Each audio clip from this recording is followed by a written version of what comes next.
Thank you, Joel. Michael asked me to cover for him on Wednesday, so I figured I could find something to talk about in this textbook here.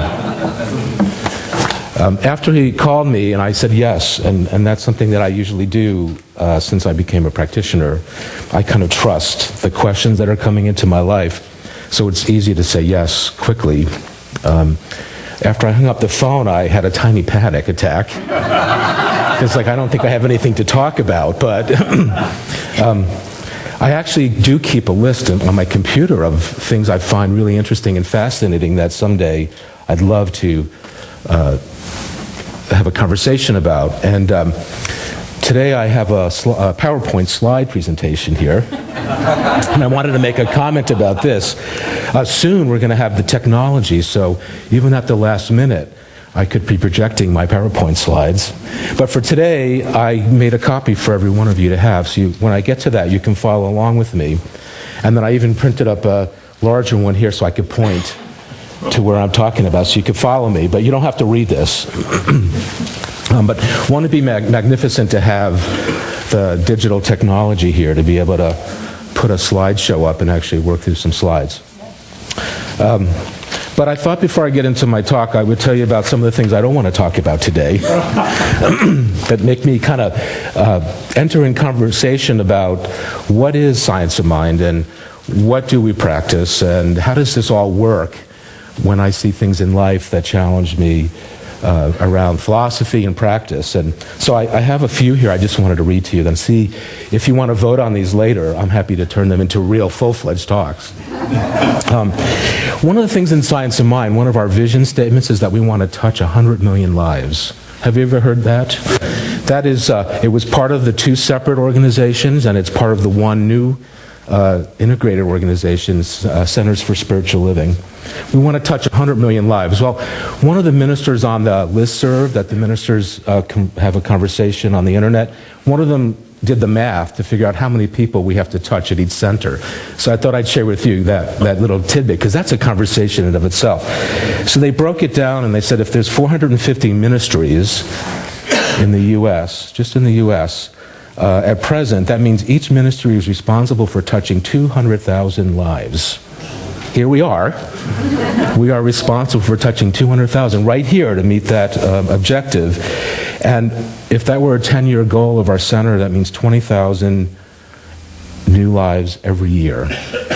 Are we ready for that? Yeah. Yes. So that would be a great talk, I thought. So that's in my list of talks. How do we touch 20,000 people in Palm Springs, in the Coachella Valley? How could we possibly do it? Of course we can, but we have to step into that and figure out our procedure, our process, how we extend our family out to everyone in the desert. Another topic I love to talk about is, we're talking about integration. How in the world could the two organizations be separate for over 50 years? That's a conversation I have in my mind. And with some of you, if we believe in one, and Ernest Holmes developed this message of one, and so some management, ego stuff got in the way to split into two organizations, how could we even tolerate that for over 50 years? You know, I think we today, because we've advanced in our understanding of principle, would say no, no more. And that's where we are today. We've integrated to become one. But I think that's a great conversation, because that parallels things that go on in our own lives every day, the sense of separateness, how we slice and dice our own experience and maybe don't have a sense of the oneness in our own lives. And our organizations were doing that. Big thinkers. So that's another conversation. Oh, this is a good one, name badges. So it's come up in our practitioner corps. It comes up in my conversation all the time with ministers and practitioners and laity people, all of us. And we don't wear name badges in our community, and we don't all know each other. And if we did, what an easy way to extend our hand and say, hi, how are you? I think it helps. A lot of practitioners don't like to wear their name badges to other centers. And that really gets me riled up. Talk about getting into a conversation about who we are and how we extend ourselves. If we go visit another center, I think it serves us to wear our name badge and let people know that we're part of the family. That's another one. Here's another one I like. In New Orleans, you heard Dr. Michael say a lot of the ministers got sick. Did you all hear that? So dozens and dozens of ministers came down with some kind of flu or cold right after we all came back.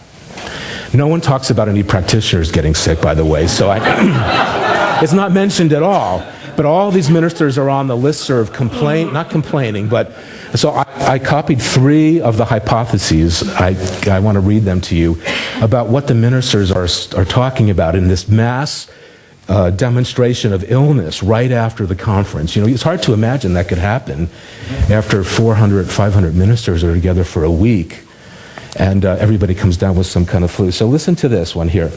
This person, and no names, okay, I've masked their identities. This person says, because they're talking about illness and cold, I'd like to share another idea about the idea of illness. In recent years, I've realized that sometimes when we make a big shift in consciousness, our bodies may need to physically cleanse and release the old consciousness which has been completed. Have you ever thought that? Sometimes when we make a big change in our life, we end up feeling depleted. We end up getting sick. We're drained. Our consciousness has shifted to the place that we want to be. Sometimes it takes a while for our body to do that, and our body may fight us a little bit. Anyway, that's this person's concept of this. It's a way of being in compassion with my body. This is taking care of yourself when you're feeling sick, and celebrating that the experience is a temporary discomfort, of releasing that in a physical way, of aligning a new and higher level of consciousness. That's kind of interesting. So that kind of got me thinking, good, that's a talk right there. Here's another one. This was wondering why doctors, another comment, why don't doctors get sick? This is this person's question. Because doctors are everywhere dealing with sick people all day long, and I have a perception that doctors just don't get sick. Have you ever thought that when you go into a doctor's office, you have the flu, and you look around and no one else is presenting that, the staff? How do they not get sick when all this is happening to them? So this person says, I'm so surprised about the comments that are going on. I too came home with some respiratory symptoms and started my herbal remedies when I got home. Olive leaf extract, oil of oregano, I believe in all these too. Vitamin D, vitamin C, including 8 to 10 hours of sleep, totally right there, and half-hour naps all day long, so this is really good. I simply don't, this is what she says, I simply don't believe that we get sick that way, meaning a virus or a bacteria. I don't believe it, she says. If we did, doctors would be sick all the time. My theory, we are going through huge transformation and starting new work from point zero. It's exciting and terrifying. Isn't that interesting? The ministers would use that word, terrifying. I am not surprised at having serious physical symptoms. This too shall pass. Interesting. Now, this one, I'll read one more. This is about the flu season in the same conversation. So everybody's piping in, can you imagine? And they're all homesick, so they've got nothing better to do than sit at their computer and engage in a conversation about illness related to this. Simply put, this is about bacteria and microbes and all that. They require a field of fertile ground, a field of disease, which is the receptive soil. They love stress, unacknowledged emotions, stuffed feelings, self-recriminations, and the like. Those little bugs. Usually we are on top of this internal dynamic because our body's in homeostasis. It works well. We meditate and use our minds in a very intentional way so that we do not fall prey to the general malaise that creates a flu season. However, when there is a stirring of events that pose life-changing possibilities, when we are called to step out of our previous safe zones, so great, when the change is so great it seems to put in a new reality, we can be without resistance. We can be without resistance to the culprits. They will stop us in our tracks, demanding that we address the real cause of our discomfort. Maybe they are our friends, after all. So I like that too. And we do know that when we are stressed, when we let life feel like it's taking over, we become susceptible to our body being out of harmony, and then we get something going on. But we can come right back. We don't have to delay the return back to wholeness. Now here's one more, and I have to just add this fourth one because, and it's, take it for what it is. This is called the biological blender. So imagine this person was really feeling sick and they're at a computer. So I love this one. Like false